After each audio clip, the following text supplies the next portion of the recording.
সন্তান যাবো কার কাছে? কোন হাজার দরবারে মাজারে যায় সন্তান যারা চায় তারা 100% কুফরি করে, ঠিক কিনা? ভণ্ড কুফরি করা মানুষ মুসলমান হইতে পারে না। এর সব কিছু চালা দরকার। হাসান মুসলমান ইস্তিগফার বলে। আরেকজন এসে ডাক দেয়, হুজুর আমাদের এলাকায় ফসল দিতে বরকত হয় না, একটু ছোট্ট একটা আমল দিয়ে দেন না যেন ফসলে বরকত হয়। তো হাসান মুসলমান বলেন, যাও আস্তাগফিরুল্লাহ এটা করো। আরেকজন এসে কয়, হুজুর আমাদের এলাকার ভিতরে নদী নালা খাল বিলের ভিতরে পানি নাই, শুকায় গেছে, এমন আমল দেন যে আমলের কারণে খালের মধ্যে পানি আসবে, নদীর মধ্যে পানি আসবে। হাসান মুসলিম রাহমাতুল্লাহ আলাইহি তাকেও একটা আমল দিলেন, কি? আস্তাগফিরুল্লাহ। 6 জন আসলো, 6 জন একই আমল।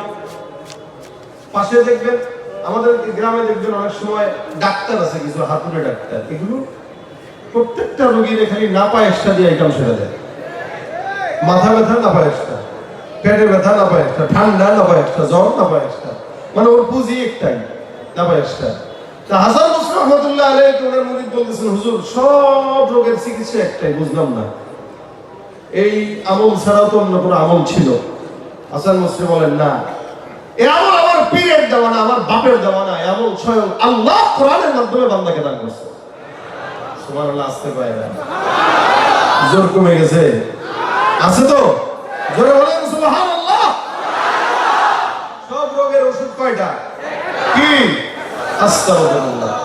আমার আল্লাহ ডাক দিয়ে বলেন, ফাকুল তুস্তাগফিরু রাব্বাকুম ইন্নাহু কানা গফফারা ইউরসিলিস সামাআ আলাইকুম মিদরারা ওয়া ইউমদিদকুম বিআমওয়ালিন ওয়া বানিনা ওয়া ইয়াজআল লাকুম জান্নাতিন ওয়া ইয়াজআল লাকুম আনহারা।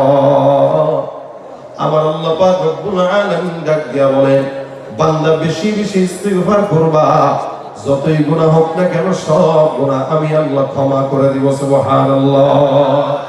2 নম্বরে, কোন বান্দার এলাকায় যদি বৃষ্টি না হয়, বেশি বেশি ইস্তিগফার করো, আমি আল্লাহ পাক বান্দার আসমান থেকে বান্দার জন্য বৃষ্টির ফায়সালা করে দিব। 3 নাম্বার, সম্পদ যদি না থাকে, উল্টা পাল্টা দুর্নীতি করে টাকা কামানোর চাইতে ইস্তিগফার করো, আল্লাহ পাক তোমার সম্পদে বরকত দান করবেন। আমাদের দেশে যারা এলোমেলো সম্পদ কামায়, রাজনীতিতে আইসা নেতা হয়ে চান্দাবাজি করে জনগণের মাথায় বাড়ি দিয়ে সম্পদ কামায়, এদের সম্পদ যতদিন ক্ষমতা থাকে ততদিনই টিকে, ক্ষমতা নাই, বাড়ি ঘর একটাও থাকে না, সব বান্দারা পুড়ায় দেয়। যেটা আমরা 15 বছরের পরে দেখছি। আসেনি একটা বাড়ি ঘর, ঠিক? বেতন